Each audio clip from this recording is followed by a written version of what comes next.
Alisandra, still reeling from the recent disappearance of women in the town and the unsettling encounter with her childhood acquaintance, William Lancaster, is about to marry Edgar Collins. At the church, the encounter with the priest, Father Peter, is bizarre and unsettling. Peter, initially hesitant and suspicious, is ultimately coerced by Edgar into performing the ceremony. The atmosphere is tense, and Alessandra is left deeply disturbed by the events unfolding. What secrets does Father Peter hold that give Edgar so much leverage over him? What is the true extent of Edgar's past violence, and what does it foreshadow for their future? Will Alisandra ever be able to escape the shadows of her father's past and the dangers that surround her? What are the long-term consequences of this forced marriage for both Alisandra and Edgar? You might need to retire, Peter. Your memory seems to be bad. Edgar released Peter's throat with a shove. He wasn't in the mood to have anyone else disrespect Alisandra in front of him.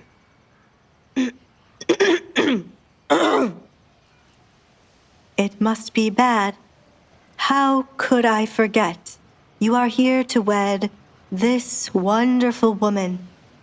Peter tapped his mouth with his hand, scolding himself for making such a comment.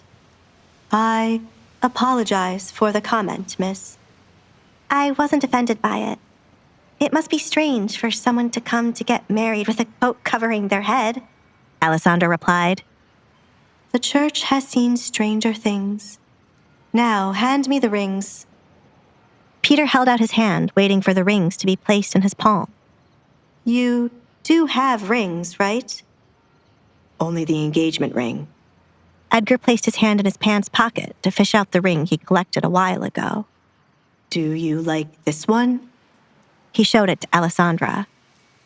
You haven't shown her the engagement ring yet? Peter placed his hand on his forehead, almost stumbling backward by how unprepared Edgar was.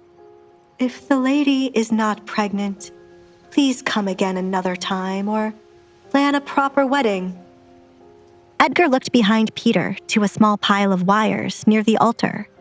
Give me a bit of the wire.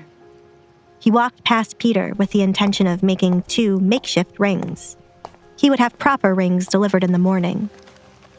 He didn't even say please, Peter muttered. But with Edgar distracted, he decided to talk to the woman standing beside him. If you are marrying him just because he is good-looking and rich, think again. I keep telling everyone marriage should only be about love. Are you certain you want to go through with this? Yes, Alisandra answered. Nothing in this world could change her mind. Peter looked over his shoulder at Edgar, still messing around with the wires. He can't hear us, you know. You can be honest with me. I took an oath to never repeat what you tell me to anyone else. I truly want to marry him, but thank you for your concern. Peter sighed, knowing this wouldn't end well. But the young women who visited were always blinded by what they thought was love. They all wanted to get married, but had no idea what they were permanently signing themselves up for. He gave her the chance to think about this, but since she was adamant, he gave up. I would like to ask for one thing. Do you perhaps have proper masks lying around? I don't like to show my face. It doesn't feel right to stand with a coat over my while you wed Edgar and me. Alisandra wanted to remove the coat altogether and show her face, but could not bring herself to. There is nothing about this union that feels right, Peter muttered. He felt like the only sane person here. Alisandra stood beside Edgar, a man whose intentions remained shrouded in mystery. He had arrived unannounced, bearing only an engagement ring and a desperate need to be married. Peter, a man of faith, found himself questioning the sanctity of the ceremony. Was this truly love, or something far more sinister?